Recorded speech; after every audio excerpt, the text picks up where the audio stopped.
voice is forged. It is not forced. Uh, Mm. Writers develop their voice over time, and that's just by doing the work, but also by living. A lot of you have to live. It's not just about writing every day. It's about living. It's about engaging with life around you, and that includes heartbreak, pain, hospitalizations, death. It's not all the joy and the happiness.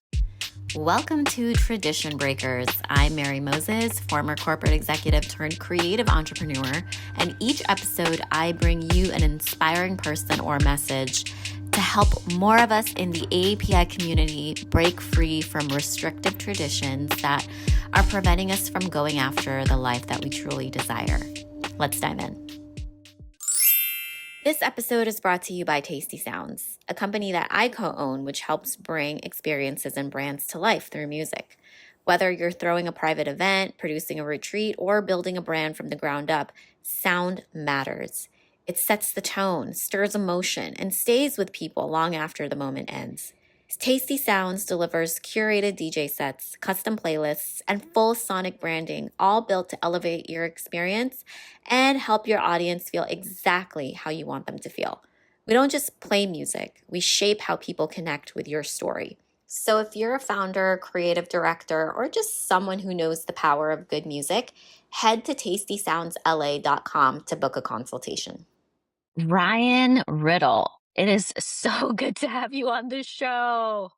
It's so good to be on the show. It's been a while in the making, and a lot of coordination, but here we are. We made it.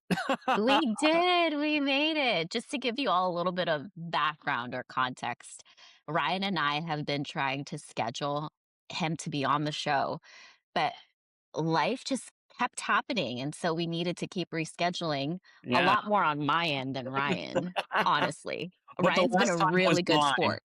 But It the last time was. was mine. So So I'm so happy that we made it.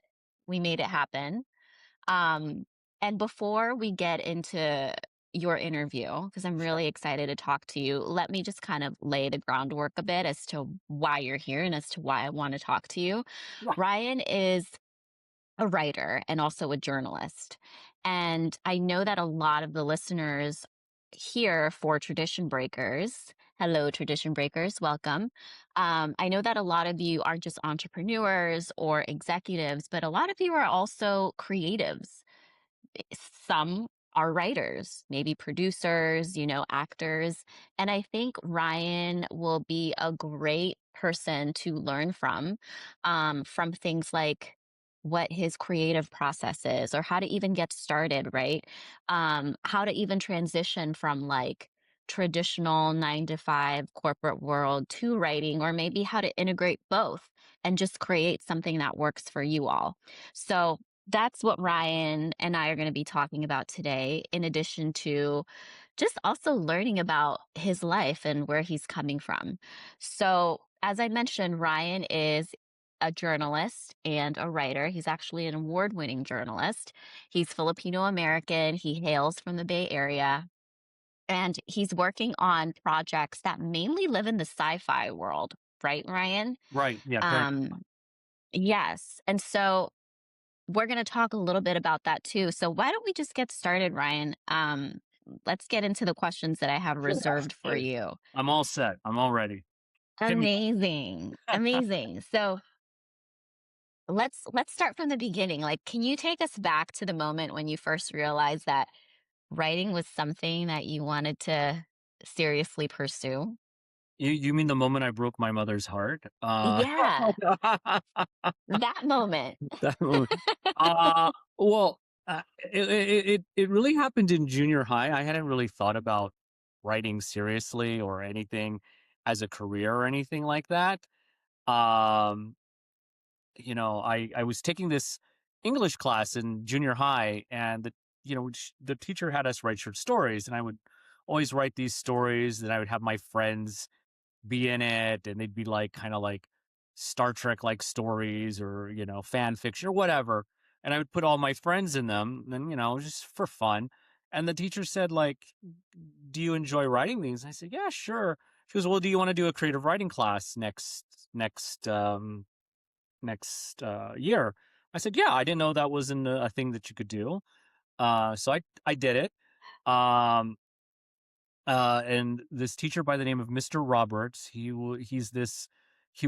just seemed to float through the classroom. He was like he was like a Muppet. He had like a this huge Brillo pad of hair, and he was just very animated and very, encouraging. And he was the one who put it in my mind that I could do this professionally. He put it in my Mm. head that you could be a writer. And I thought, me, I'm just a kid, you know, uh, from Paradise Hills in San Diego, originally before I moved to the Bay Area.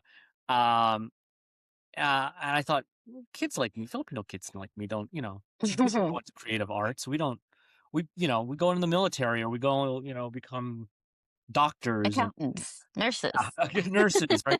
Sensible jobs, right? I never thought about writing or anything creative, and I also drew. Um, and so I didn't think that was I just thought it was a hobby, right? But he put it in my head. And the first thing he did gave me was this pamphlet, which I still have. It's on my desk somewhere.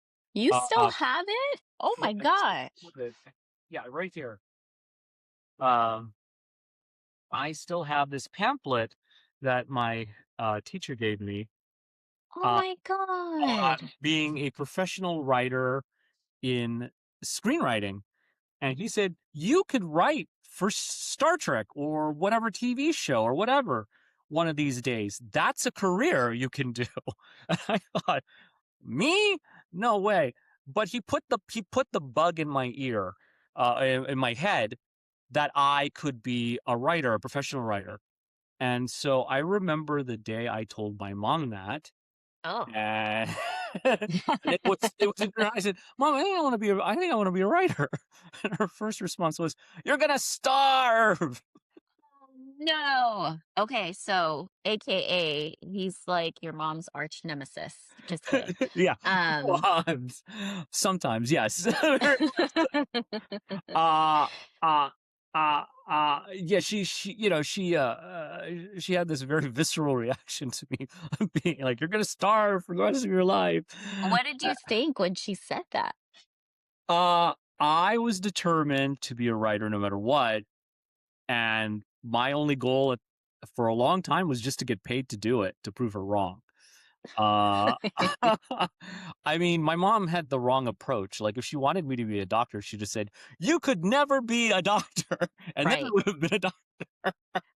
Right. I Right? think a lot of our parents didn't realize that. Like the more they told us not to do something, we just go and do that thing and we Yeah, just exactly. hone in on it. Um Exactly. Exactly. So I was like determined that I'm gonna be a writer, but I tried to do it sensibly at first, right? I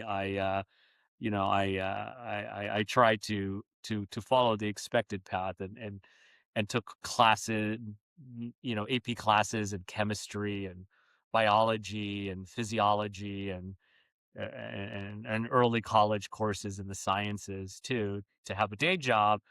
As I thought, I could write books or something on the side. Uh, mhm. but I was also doing journalism in high school.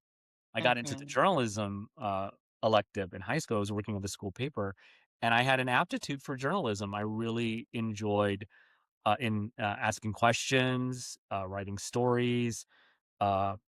Superman is one of my favorite characters in pop culture, and I very much admired Clark Kent and Lois Lane, and so journalism seemed like a good fit. Even though part of me still was pursuing what my mom thought I should be pursuing. Mhm. But, I got into college, and I decided halfway through my, first 2 years of taking all these science classes, taking calculus and organic chemistry, and not really having the patience at all for science, Yeah. to What were you pass the majoring in college? my first major was biochem. Okay, dang, you really went into the science. I Okay. went to science because I also thought, oh, maybe it might be good for me as a writer if I write science fiction, right? Have a Gotcha. degree in science, but I had no aptitude for science. I'm not, I'm not patient. I don't want to sit there and do several tests of one thing over and over again to see if it's the same or if it's different or if I'm wrong. Uh, Mhm. I'm just impatient. And organic chemistry broke me because I couldn't pass that class to save my life. So I thought, well, let me do journalism instead.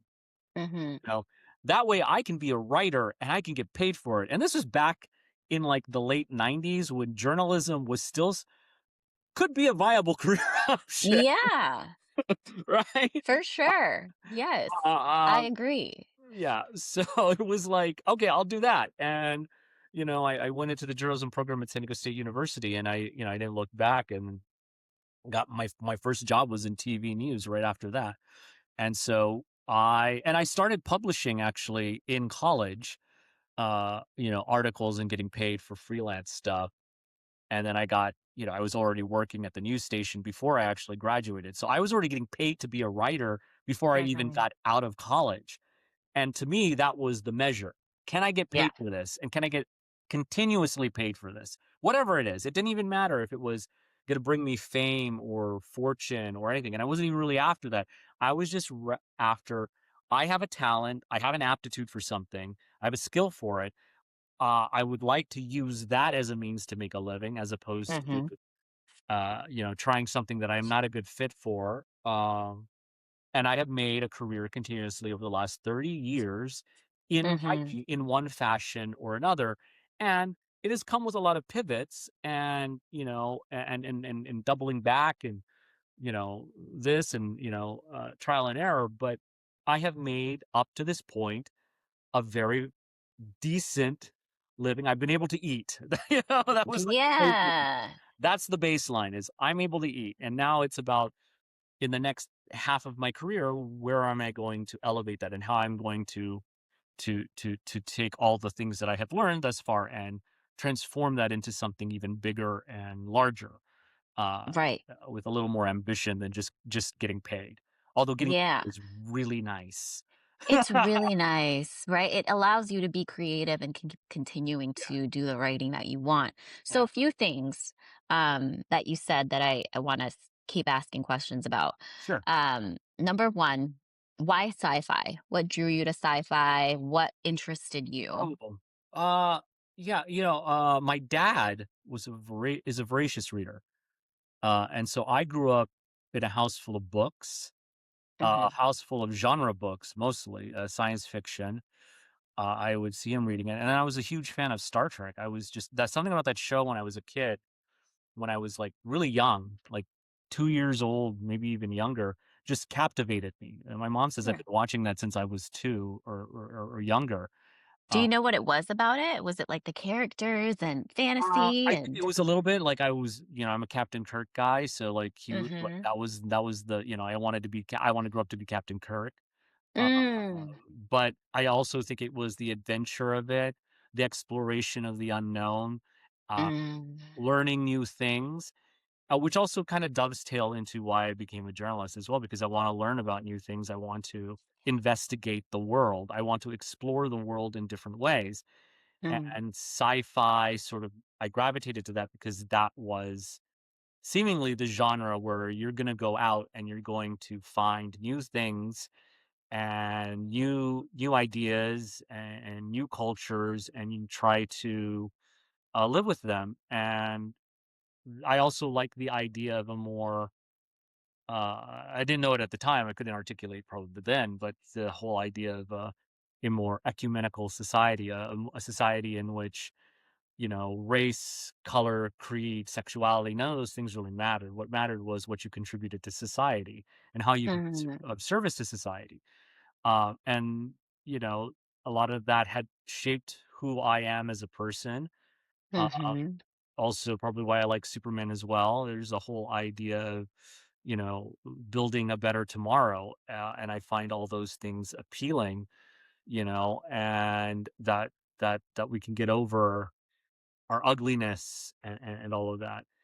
and that Mm. is why I resonated with that show particularly, but why I like sci-fi because I could imagine a better future. Now, I say that I'm also drawn to noir. Noir is my other genre that I write in, and I've Mhm. written in it in a few years, only because the world keeps the news keeps outdoing anything I could dream up in a noir setting. Can Um, you tell us a little bit more about noir? Because I'm not that yes, familiar with so that genre. noir is crime, is a crime genre. Okay. It's usually associated with film noir, which is the old movies where it's like the detective, like The Big Sleep, Touch of Evil, those types of films, right? The Lady from Shanghai, usually something with Humphrey Bogart in it, and Mm. Lauren Bacall. But it's very much it's about crime and people who live on the outskirts of society and deal with poverty and have to live lives of crime to survive in the world that we live in, right? Uh, Mhm. and it can be a very dark genre, but it can also be a very like science fiction, a place to examine the human condition and to examine um, societal ills and talk about societal issues in a Yeah. in a format. And I love genre work. I think genre work does a lot more than contemporary fiction can ever do in terms of discussing the world around us in a Mm. little bit more of a pointed way sometimes, sometimes in a soapbox way, sometimes less of that. I prefer a less polemic way of writing where it's a little bit more gray and the reader has to discern what what they think about the material or the social issues.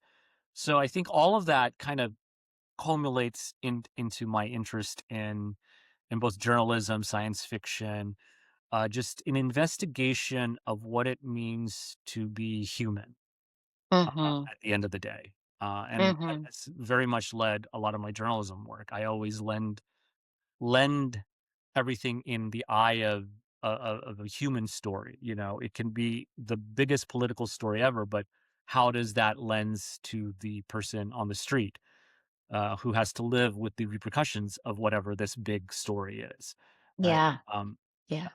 so for me, those two genres allow for that internal and external exploration of what it means to be human and what it Right. means to be, whatever. And a lot of my work lately has also been an examination of what does it mean to be Pinoy, um, and where do we go from here as a culture, as an ethnicity, and as a country, Mhm. or as those of us who are in the diaspora as well. What does that mean for Yeah. all of us? So I I think I like the big questions, but I also like the little questions at the same time. So it's kind of like I just want to know, and I think I'm doing it more as an examination of myself, really, at the end of the Mm. day, right? Who am I? And how do I see the world, and what is it about the world that upsets me, and what would I like to show it as being better, or what can it be? Right. That Your your aspect of it. So, your answer is very reflective and expansive, and to me, it mirrors or reflects like who you are. Because the reason why I say it's expansive is, um, you talked about how you've written since like high school and throughout college, and you were publishing while you were still in college, while you were doing the responsible thing, right? The responsible thing that our parents, that are Asian parents, want for all of us, which is like to get an education, get a safe job, right. be safe, right? You are doing all of that. So to me, it's like you're juggling multiple things. It's sort of like you're juggling multiple identities or multiple worlds too, Yeah, as a Filipino, a white American, mixed race, someone who's from the queer community. You're juggling a lot. So to me, it makes sense why you have an affinity for exploration and asking questions and also being expansive with the questions that you want to know and really explore.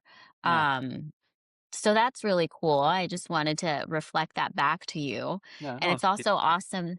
Yeah. And it's also awesome that you did what you set out to do, which is to make money from writing. it's So not a there lot of you money. go. I'm gonna say it's not a lot. Everyone's like, "You're a writer. You must be rich." I'm like, "Oh no."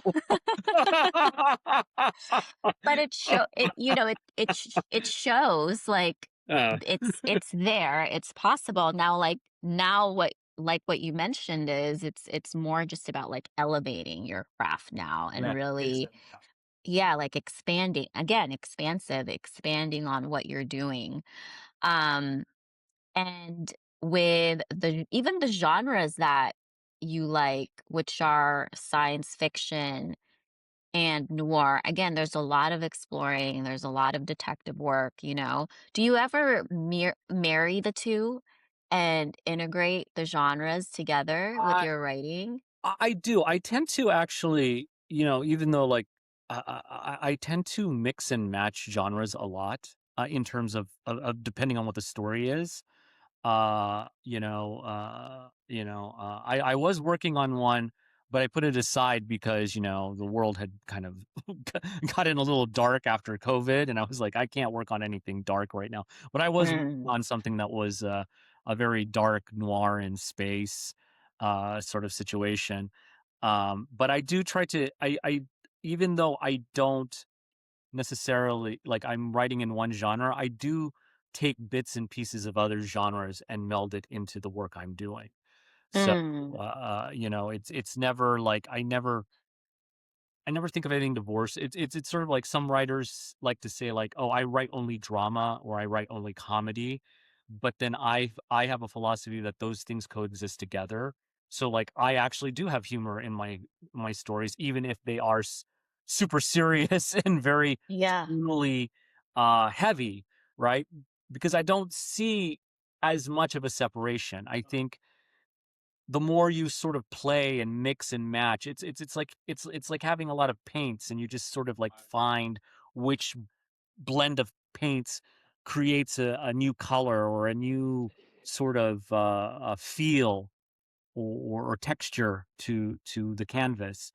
So mhm, I don't really think of anything totally separate. I usually label myself science fiction and noir, or as I call it, Martians, mayhems, and misfits, only because that allows people to kind of easily comprehend what my work is, as a sales pitch. But yeah, internally, I know it's much more than that, and it's got really it. this kind of uh, messy blend of things Yeah, sometimes. I get that. You're just Yeah, making it easy for people on right. the outside to Yeah, understand what you're yeah, working on is what yeah. I'm getting. Yeah, so I'm not having to write some huge pretentious artist statement or something. Yeah. I mean, how do you walk me through like the process of how to even start a project because you work on film, TV, and also comics, right? So Right, yeah. take me through the start and end of creating a film because you had a film that was in I think the Austin Film Festival, right? It So wasn't what a was that film, process like? it was a script. I haven't had a Script. finished. Okay. I've had I've done some shorts with some friends, as an actor and stuff, but I've had a lot of scripts go to film festivals and stuff that have like, the one in Austin was a spec script for Star Trek that had, got into the finals, which, Awesome. was like a like the biggest thing I'd done in screenwriting yet. I have a lot of projects that have gone on to audio, but not to film. But the process is nearly the same, and Okay. and so uh, where I start is I just start with an idea. This is my process. I Mhm. don't wish my process on my worst enemy because it's chaotic and it's whatever. But what I do is I usually start with something I want to write about, right? Like I'll have an Mhm. idea, but I also want to have a theme that goes with that idea, right? Okay. And usually I start with those two things. I start with a theme, and that's really for me. The theme is, what is the story about, right? What am I trying to say? What is it that I'm trying to explore? what is it I'm trying to explore? And then I try to find a character to put that on. So, for example, I'm working on this current project called Distant Worlds. It's still in the early stages. I'm currently writing it as a book first, but I think it can be whatever. It started as a TV idea, but I was intrigued on this idea of like uh, uh, uh, I want to do a Filipino starship captain. I want to do my version of what I think the next iteration, the next step in science fiction television could have been, right? That's how the idea started. Like, it's just a basic broad idea. And I also wanted the Mhm, cat to be gay or queer, right? And mhm, I wanted him to be, ex-lovers with the guy he's gotta work with, and they're competing with each other to actually be the captain of this ship. And that's mhm, where the idea started, and then I thought, "Well, what am I trying to say?" And I wanted to say something about, like, I wanted to show a better tomorrow for Filipinos, really, especially those in mhm, the diaspora, uh, mhm. and have us at the forefront of space exploration and then developing a new, space society and all that stuff, and then I hinged on this idea of, "Well, why are we going out there?" Well, where we might find ourselves. And then I had a theme. Oh, I'm writing about something. And then that leads to who are the characters that I can pin this on? And then the investigation of who those characters are. And then from that comes stories and ideas and very it just sort of Mm. balloons out, right? And it gets broad. It gets really broad, and then you start Yeah. writing it, or like you start getting into it. Um, sometimes I've learned to love the outline. I'm not a huge outliner, but I wouldn't call myself a pantser either, because I think about things in my head. I sort of Mhm. work it in my head over and over and over again before I get to the page, and that could be weeks, months, before I even write, like something down. Right. I've You're learned imagining. yeah, I'm imagining. I wanna get it right in my head first. Mhm, Uh, and I do all this thinking back here, right? I might make notes and mhm, um, but, once I get that, we'll do an outline of some kind, just to give me a guide, just a guide rails. And then, but I find that the story really reveals itself to me, right? I don't write huge, mhm. complicated character backstories. I learn basically what I need to enough about them, which is what they want, who they are, what drives them, who they are deep down as people. But I don't write complicated backstories. I let them reveal to me things that are important or things that have shaped them, What does tragedy that or mean? Like, you let them reveal it to you? Like, does uh, that mean that that this comes to you as you're writing it? yeah, sometimes it does. Sometimes Okay, to the point where the character begins to take life, and I okay. hear the character, and if I don't have the character's voice when I'm writing, then I know I don't Uh-huh. really have the character. And then slowly but Oh. surely, as I spend more time thinking about the character, or hearing their voice, and all this, it sounds a little like I should be institutionalized, but you start to hear their voices talking to you, right? I'll give an example. There's a project that we're finally getting into production this year called The Fourth Estate with my writing partner Hannibal, Taboo. Um, when we started working on that, we came up with all the characters and all that, and I started writing the first episode of it. And this character who we thought was the side mentor character, he started talking to me a lot, and he wouldn't shut up. And I was like, "This is the main character. This guy's the main character, not the one we thought was the main character." And that's how it works for me is like, oh, I Okay. find something out in the actual physical writing of it. I could outline for days, I could outline for years, but until I'm actually Yeah. writing the actual story, things start to coalesce. Things start to come to me, better Wow. ideas, or things about the character that I didn't even realize, you Oh, know? that is Uh, so cool. Okay. It reminds me of what I do. I'm in marketing. I I basically am a strategic marketing partner for founders. And I always tell my clients that you can have the best strategy, the most thought out strategy, but it's not until you actually start to execute Yeah. where you'll always find adjustments and tweaks and pivots that you'll need to make.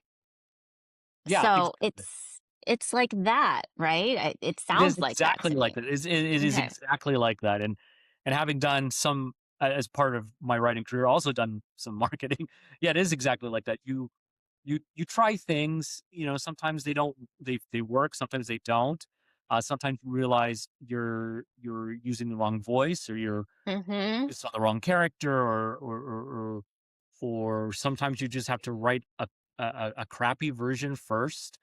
My audio drama Orpheus, I wrote a really crappy, nonsensical version first, and I thought it was so great, and then I got feedback on it, and I had this knee jerk reaction, and I feel really bad to the guy I unloaded this on, like the Did showrunner you of that. yell at him? Just I did kidding. not know. I was kind of a little uppity, and I was like, and now I look back on that, I go, you know what? He was completely right. The thing was like unfinished.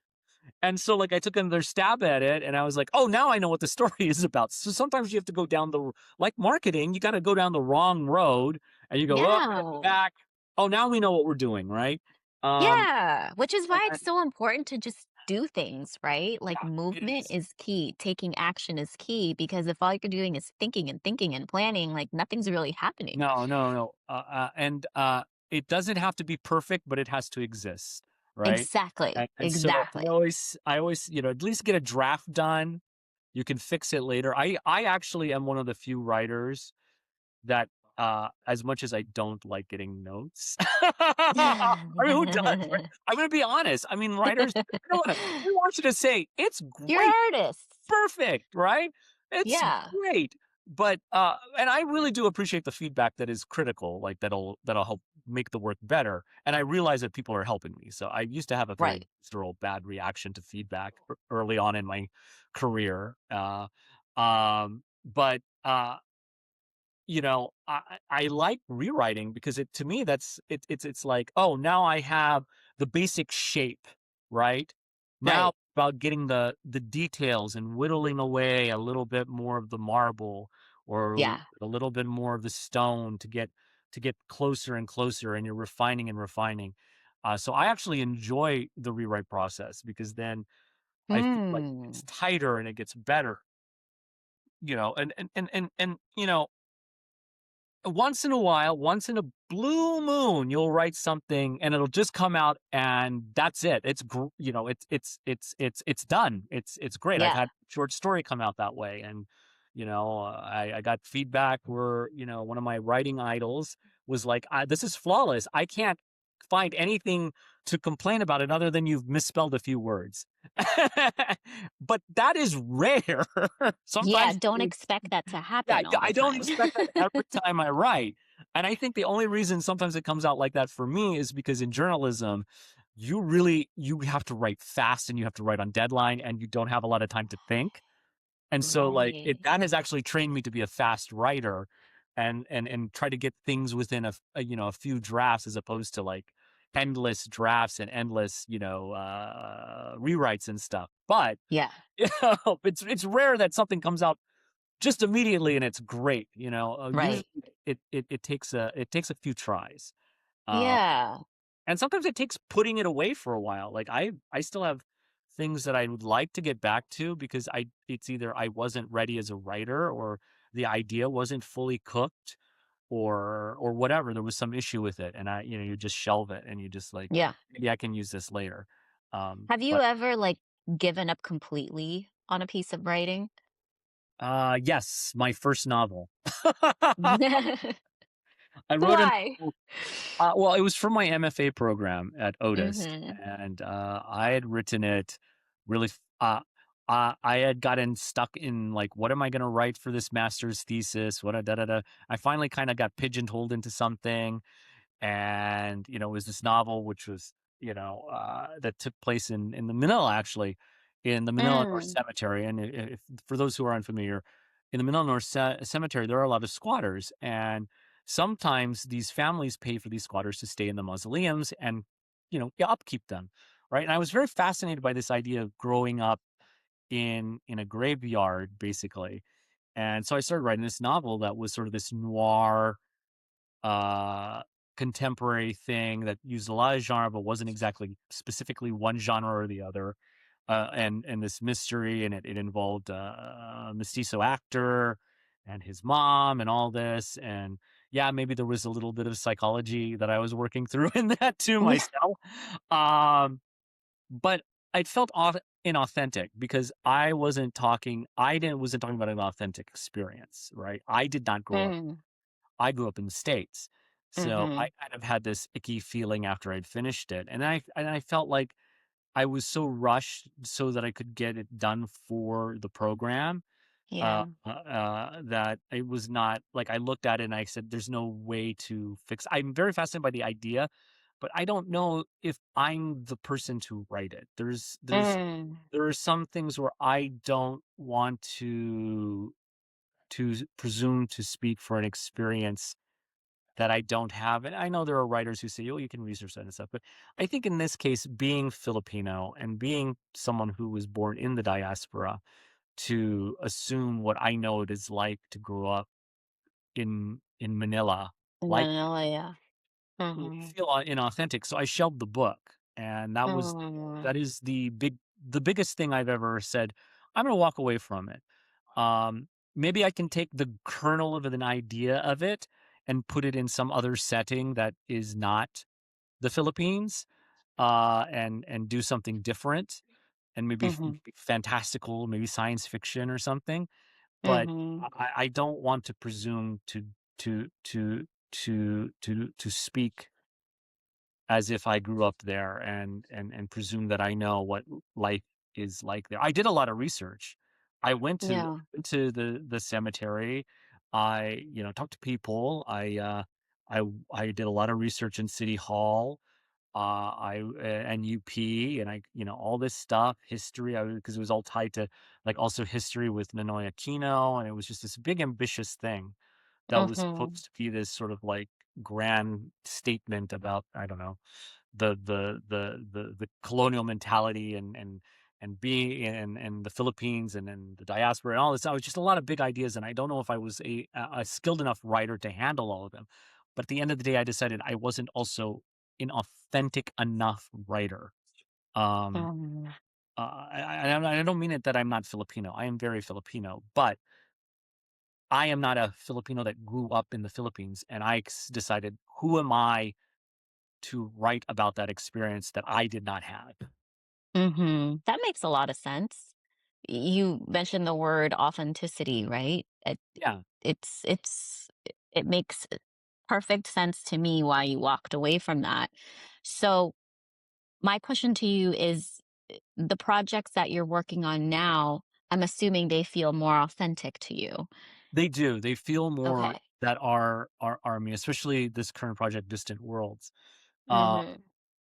it is ultimately a it is a critique of our society today, but it's also saying, no, no, this is what we can be tomorrow. And it is very much about all those things, those concerns that I have within our own community as Filipinos, but also larger, worldwide. And then Yeah. imagining a future where we can somewhat overcome those problems, Yeah. and go out into the stars, and seek out new things. Um, but it is also a queer romance at the same time. It's a queer love story at the end of the day. It's, space adventure and a queer romance. And so that felt of me. So it's like Mhm. everything creatively that I've done all my life, and everything that I've consumed or watched or read, or everything that has gone into making my experience mine, from being queer, from liking Star Trek, from being Filipino, from growing up in the United States, all that stuff.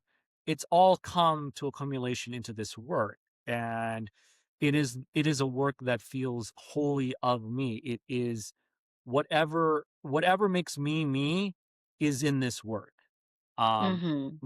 and I, it does, and everything that I've written since 2018 has really felt more authentically me because I now know what my voice is.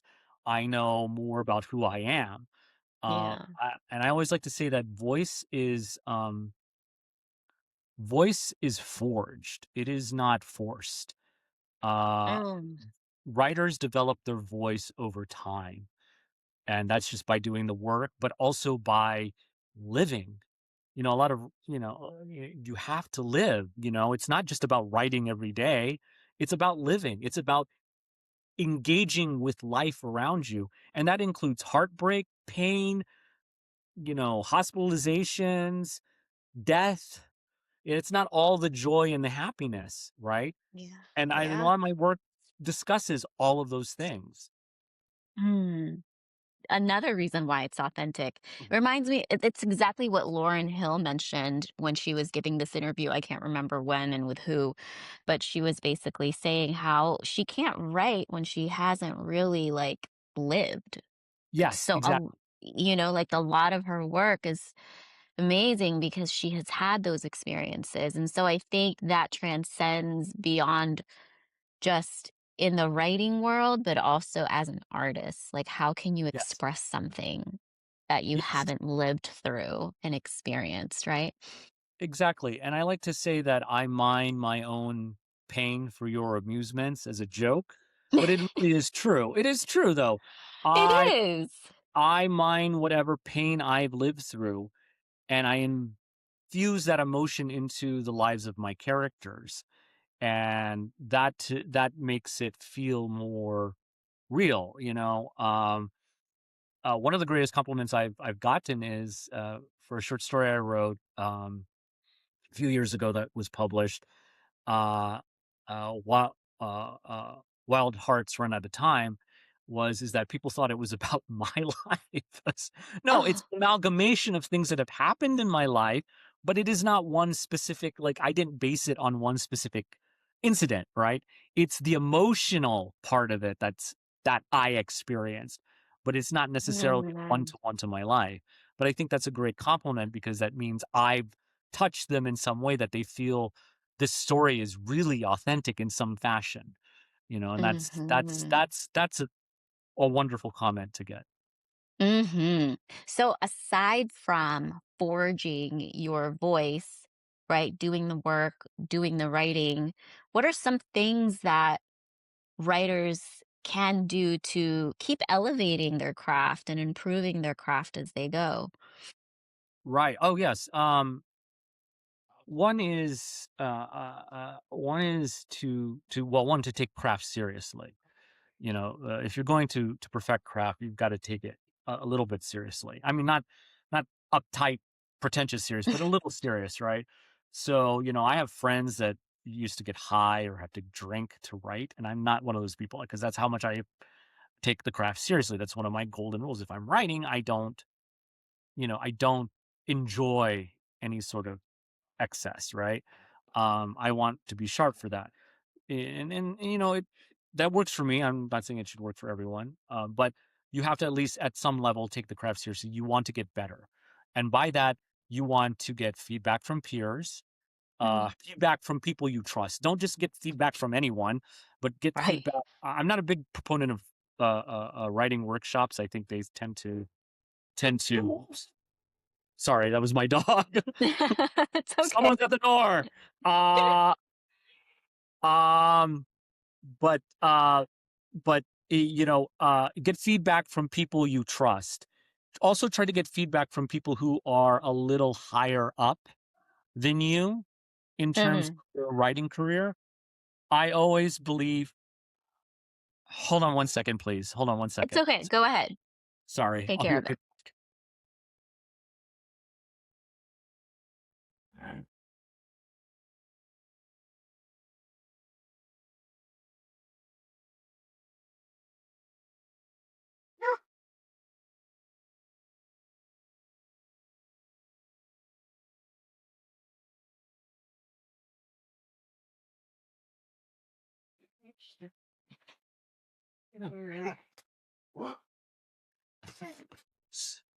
Sorry about that.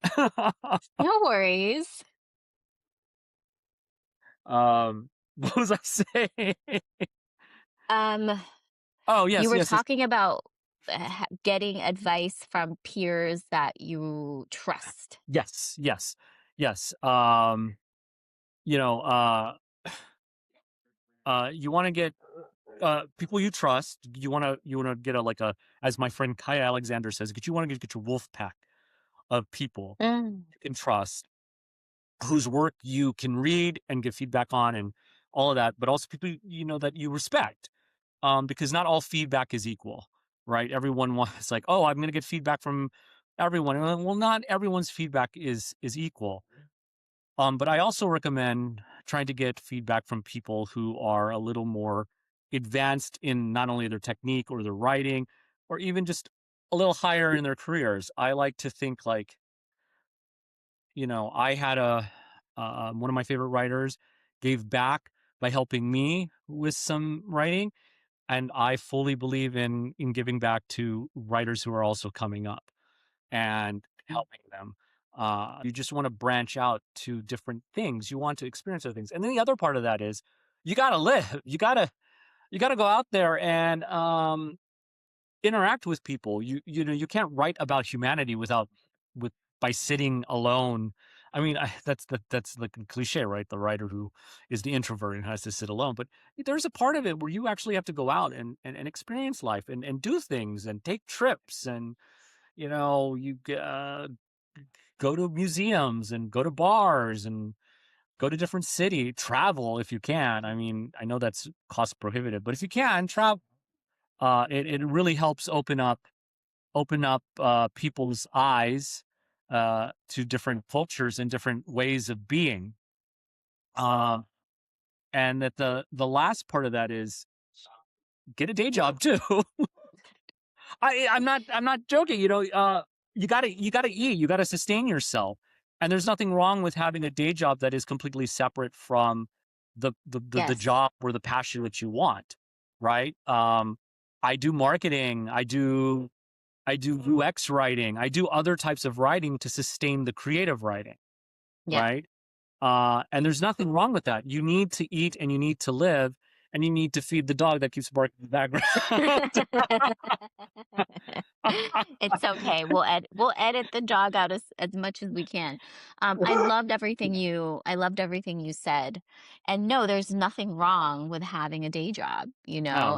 a 9 to 5. Like you said, you need to be able to eat and live, have shelter, Uh, feel safe. It's really hard to be creative when you're in survival mode, right? right. It's Yeah, it's it it's is. It's totally. basically, yeah, it's impossible. Honestly, it's scientifically impossible to create something that is going to, regardless if it's going to be meaningful for you, you have to be able to be safe and feel safe in your nervous Yes. system to do that. Yes. Um, Yes.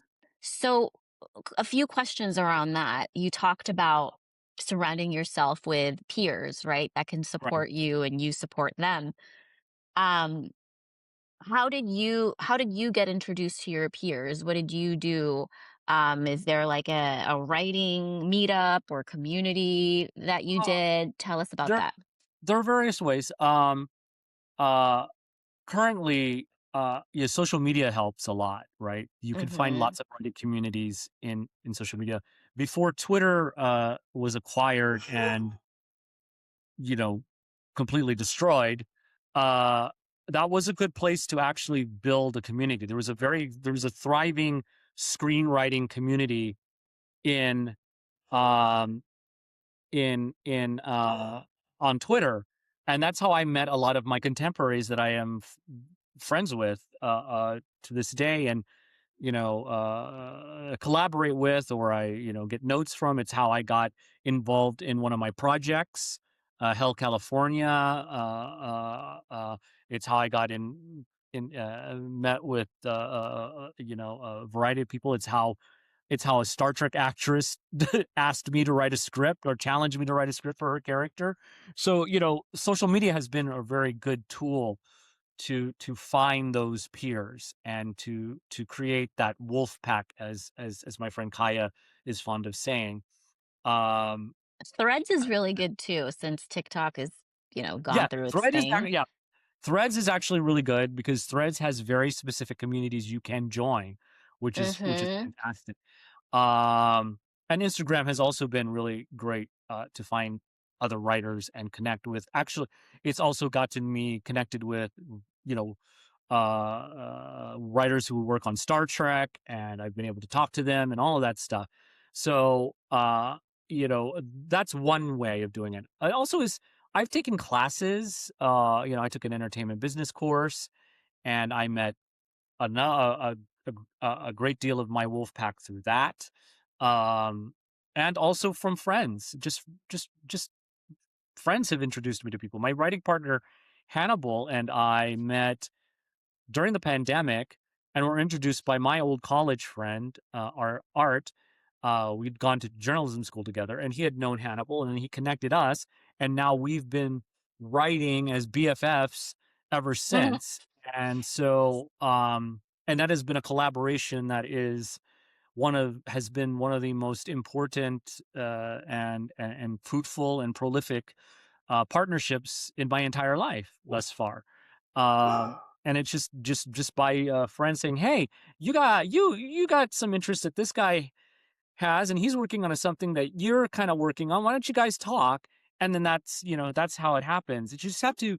It's like there's a little bit of networking, Yeah. as it is in any industry. But you can find people easily. I mean, a lot of people have reached out to me via Twitter or via Blue Sky or Threads or in Instagram a lot nowadays. I get a lot of Yeah. messages on Instagram.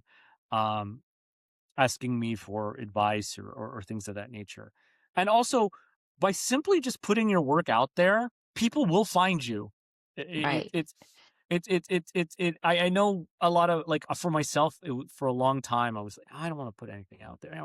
Yeah. I don't like promoting myself. That's ew, icky. But it's part of the job. And when you put yourself out there and you put your stuff out there, people will find you, and then people will start hitting you up based on that. And Where do then you you will like to start put your building inroads. stuff? I generally promote my stuff on Blue Sky as right now. I used to be Twitter because I had a larger audience on Twitter Mhm. before I left. But mostly Blue Sky, Instagram, uh, and Threads usually Mhm. are the three main places I put my work up, and that's where most people can find me. Mhm. Um, yeah, I don't use TikTok or any of the other ones. So, but mainly those. And sometimes on LinkedIn, but very rarely. Yeah. Uh, that has a different vibe that just doesn't feel very creative sometimes. So I don't Yeah, really put a lot I get of that. on there. LinkedIn is very, corporate, executive type of feel, in my Yeah, opinion. yeah, I'm yeah. And I'm not sure a I can VP. be Yeah, I'm sure I can be proven wrong. I'm sure there's instances where there are some creatives that are like, "Oh, I've got a ton of opportunities on LinkedIn." And maybe that could be the case if you're trying to get in front of these executives and these corporate people, if that's the Yeah, type of, writer or creative that you are. Um, Question for you about the future and your sure. goals. What would be like a dream project of yours that you'd want to manifest? Oh, phew, there's a lot of them. There's not one project. Oh, well, one is Distant Worlds. I would like to Okay. see that move from prose to some sort of film, like either animation or live action. In fact, there's a young Filipino-American actor that I am very eager to work with on this project as my lead, and then also work with him on another project that we're going to start producing later this year. But yeah, that's the big one, right? The other Yeah. one is two feature films that me and Hannibal have outlined that are in the hands of an indie movie producer. I would love to have those projects come to fruition. Mhm. They're very interesting takes on some genre stuff like a heist and and the other one's a science fiction thing. But Distant Worlds and those two films and a couple other projects that me and Hannibal are working on. Those are the things I'd like to manifest. I'd like to manifest them as TV and film projects. Mm. So what do you need to do Mainly, to make yeah. that happen? Like connect with producers and um Uh, yeah, connect with, execs? you know, producers, execs, anyone who's willing to take a meeting with us, Mhm. would be great. Uh, Hannibal and I are all about right now just producing our own stuff, and right now it's Mm. through audio. We hope to elevate that to animation at some point, on our own, to get it out there, because we are at this point where we're not going to wait for gatekeepers anymore. We're just going to put our stuff out there and Yeah, manifest it ourselves by taking actual action, you know? I love that. And so, yeah, so that is the plan for all of, like, even for Distant Worlds, is eventually down the line when we get there to be able to actually produce it on our own and just license it out to a Netflix or Yes. Amazon Prime, as opposed to That's selling it to them. yeah, that's the great thing about nowadays with the technology that we have. Like you could fund this entire project like yourself or crowdsource it. There's options for Yep. how to get it done. And there's also now newer technology to make this project come to life Right. less, like I don't want to say cheap, but less expensive or less funds. You don't need as much money to Yes. create something anymore like you used to like in the 90s or in the 80s. And you Yeah. mentioned like less gatekeepers are around. So Yeah. that's a lot of advancements that writers and other artists can now leverage that they weren't able to And leverage before. one of the things Hannibal and I have been doing together is amassing a troupe of actors that we would want to work with, or and directors Mm, and technical people, like, the folks at Zoom Catchers, who are helping us with a lot of our audio stuff. And we have a great director, Saffron Quinn, and we have, a lot of actors that we're reusing for different projects.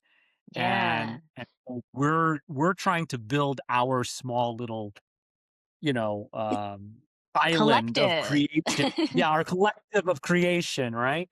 And hope and bring those folks along with us on every various project that we're working on. So yeah, the future is wide open, and we're hopefully by San Diego Comic-Con this year, we'll be talking a little bit more about some of those projects and the crowdfunding and all of that, and getting that off the ground. Amazing. Well, Ryan, is there anything that we didn't get to that you want to touch on, or maybe a message that you want to leave our audience with?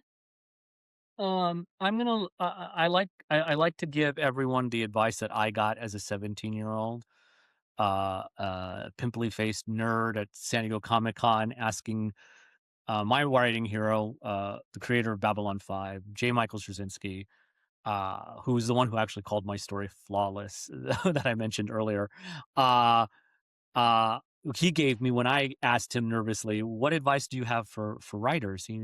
The very basic, uh, statement he said, the very basic thing he said was, "Just do the work, Mm. and the rest will come."